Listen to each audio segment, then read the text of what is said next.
বন্ধুরা আসসালামু আলাইকুম। আপনারা কেমন আছেন? আলহামদুলিল্লাহ ভালো আছেন, আমরাও ভালো আছি। দূরেও কাছে যে যেখান থেকে আমার ভিডিওটি দেখছেন সবাইকে আমার আন্তরিক প্রীতি ও শুভেচ্ছা জানিয়ে আমি নতুন একটি ভিডিও শুরু করছি। এদিকে আমার ডাল রান্নাটা হয়ে গেছে। আমি ডালটা ফোড়ন দিয়ে নিলাম।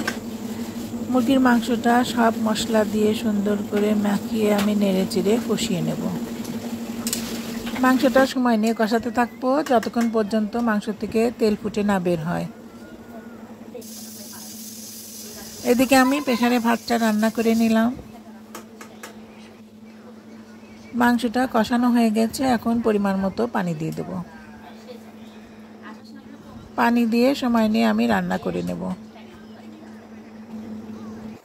মাংসটা বেশ কিছুক্ষণ ধরে আমি রান্না করে নিয়েছি, এখন আমি মাংসটা নামিয়ে নেব।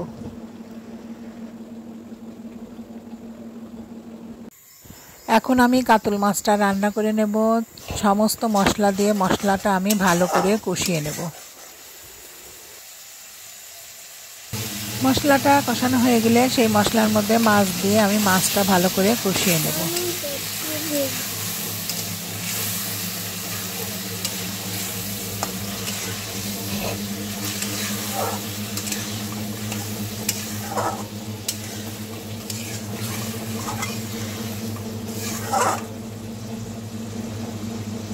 মাছগুলো কষানো হয়ে গেলে আমি সামান্য পানি দিয়ে দেব।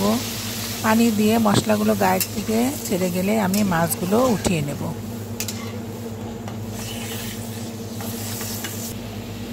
এখন সেই মশলার মধ্যে তরকারিগুলো দিয়ে ভালো করে তরকারিটা কষিয়ে নেব।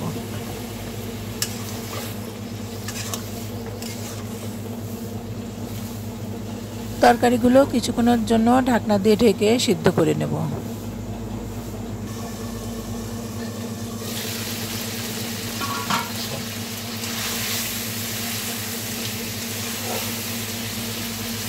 তরকারিটা সিদ্ধ হয়ে গেছে, পরিমাণ মতো ঝোলের পানি দিয়ে আমি কিছুক্ষণের জন্য রান্না করে নেব।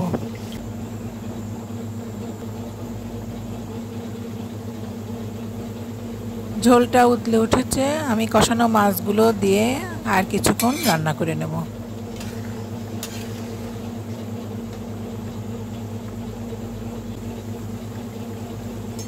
তরকারি রান্নাটা আমার প্রায় হয়ে এসেছে। নামানোর আগ দিয়ে আমি ভাজা জিরে বাটা দিয়ে দেব।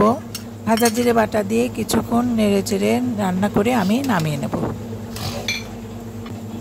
যে পর্যন্তই বন্ধুরা, সবাই ভালো থাকবেন, সুস্থ থাকবেন, আমার জন্য দোয়া করবেন। আসসালামু আলাইকুম।